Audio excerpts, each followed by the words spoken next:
भारत संचार निगम लिमिटेड यानी बीएसएनएल के बोर्ड डायरेक्टर विवेक बंजल 2 दिन के लिए उत्तर प्रदेश के प्रयागराज जाने वाले थे। उन्हें त्रिवेणी संगम में स्नान करना था। इसके लिए आधिकारिक आदेश जारी हुआ। इस ऑफिस ऑर्डर में विवेक बंजल की सेवा के लिए 50 अधिकारियों को नियुक्त किया गया। वो भी कोई निचले स्तर के अधिकारी नहीं, उच्च पदों पर आसीन अधिकारियों को जंघिया, तौलिया, तेल जैसी चीजों की व्यवस्था करने का आदेश दिया गया। यह ऑफिस ऑर्डर अब लीक हो गया है और लोग समझ नहीं पा रहे कि आखिर भारत नौकरशाही कितनी सड़ी गई है। यह ऑर्डर देखकर आपको यही लगेगा कि सरकारी खजाने की खुली लूट की छूट है।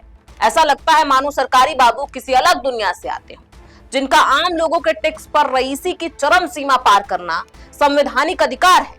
बीएसएनएल का हाल तो आप जानते हैं। लोग अब इसे बाबू साहब लागत नेकी के नाम से जानते हैं। अब कोई बीएसएनएल की सिम इस्तेमाल नहीं करता और जो लोग इस्तेमाल करते हैं वो परेशान रहते हैं कि नेटवर्क नहीं आ रहा है, कॉल नहीं लग रहा है।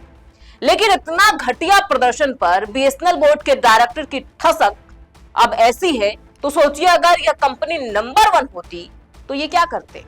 सवाल ये भी है कि ये पैसे कहां से आए। क्या जनता के टैक्स का सरकार ऐसे इस्तेमाल कर रही है?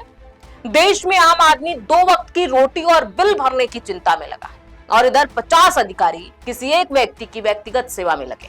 वो भी कोई ऐसी वैसी सेवा नहीं, जंघिया, तेल, साबुन, कैसे नहाएंगे, क्या करेंगे, एक एक डेस्क पे एक एक अधिकारी खड़े हैं। वो भी कोई छोटे मोटे अधिकारी नहीं, बड़े अधिकारी जिनका काम जनता की सेवा है, जिनका काम है कि वो जनता के लिए उठे बैठे सोएं, वो एक इंसान की सेवा में लगे। नमस्कार, मैं हूं प्रियांशी और आप देख रहे हैं नव भारत लाइव।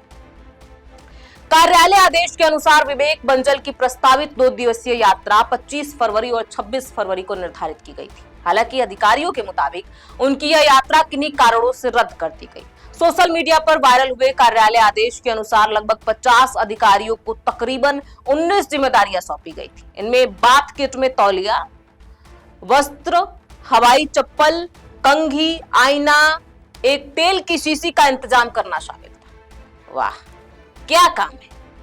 कार्यालय आदेश में यह भी उल्लेख किया गया था कि 6 पुरुष किट, तौलिया, अंडरवियर, दर्पण यानी शीशा, कंघी, साबुन, शैम्पू, तेल और 2 महिला किट की भी व्यवस्था की जाए। सामान्य उपयोग के लिए एक चादर की व्यवस्था करने का भी निर्देश जारी किया गया था। आदेश में कहा गया है कि होटल और सर्किट हाउस में dry fruit bowl, shaving kit, तौलिया, टूथपेस्ट, ब्रश, साबुन, शैम्पू, कंघी और तेल की व्यवस्था की जाए। अब सवाल ये है कि बीएसएनएल के बोर्ड डायरेक्टर की ऐसी कैसी रईसी जिसकी गाड़ी सरकारी मदद से खींच रही है। साल भर पहले वित्त मंत्री निर्मला सीतारमण ने संसद को हिसाब दिया था कि बीएसएनएल को सरकार ने कब कितने का पैकेज दिया है। उन्होंने कहा था कि बीएसएनएल को 2019 में 69,000 करोड़ और 2022 में 1.64 लाख करोड़ के पैकेज दिए गए, जबकि 2023 में 89,047 करोड़ रुपए के पैकेज मंजूर किए गए। सवाल ये भी है कि ये पैसे कहां से आए। क्या ये पैसे जनता के टैक्स के नहीं हैं? सवाल ये भी है कि बार बार के पैकेज के बाद क्या बीएसएनएल का प्रदर्शन सुधरा है? जवाब इन आंकड़ों में है। एक्स हैंडल इंडिटा टेक गाइड में 1 जनवरी 2016 को एक पोस्ट में बताया गया कि बीएसएनएल आज भी निजी कंपनियों से प्रतिस्पर्धा में कोसों दूर है। इंडिया टेक गाइड के आंकड़ों के अनुसार भारत में ब्रॉडबैंड उपभोक्ताओं की संख्या 1 अरब के पार हो चुकी है, जिसमें आधे से ज्यादा यानी 51 करोड़ की सबसे ज्यादा हिस्सेदारी जियो के पास है। उसने बताया कि 31.42 करोड़ सब्सक्राइबर के साथ एयरटेल इस लिस्ट में दूसरे और 12.77 करोड़ सब्सक्राइबर के साथ वीआई तीसरे, जबकि सिर्फ 2.94 करोड़ सब्सक्राइबर के साथ बीएसएनएल सबसे अंतिम पायदान पर लटका हुआ है। यानी 100 करोड़ के कुल सब्सक्राइबर बेस में बीएसएनएल की हिस्सेदारी 3% से भी कम है। संचार मंत्री ज्योतिरादित्य सिंधिया ने इस पूरे मामले पर कारण पूछा है और जवाब मांगा है। उन्होंने कहा, मैंने बिल्कुल स्पष्ट कर दिया है कि यह गलत है और नियमों एवं परंपराओं का उल्लंघन है। मुझे स्वीकार नहीं है। यह आश्चर्यजनक है। डायरेक्टर को कारण बताओ नोटिस जारी किया जा चुका है। उन्हें 7 दिनों में इसका जवाब देना होगा। हम उचित कार्रवाई करेंगे।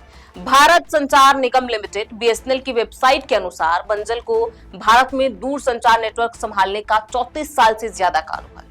बीएसएनएल की वेबसाइट पर कहा गया है वह 2016 से Bharat fibre, BSNL IT framework और दूसरी सेवाओं को आगे बढ़ा और संभाल रहे हैं। उनके दिशा निर्देश में बीएसएनएल की सेवा का डिजिटलाइजेशन हुआ और उपभोक्ताओं के लिए नए समाधान आए। ऐसे में आपको क्या लगता है, जिस तरीके से जनता के टैक्स का उपयोग हो रहा है वो कितना सही है? हमें कमेंट बॉक्स में लिख के जरूर बताएं। बहुत बहुत शुक्रिया।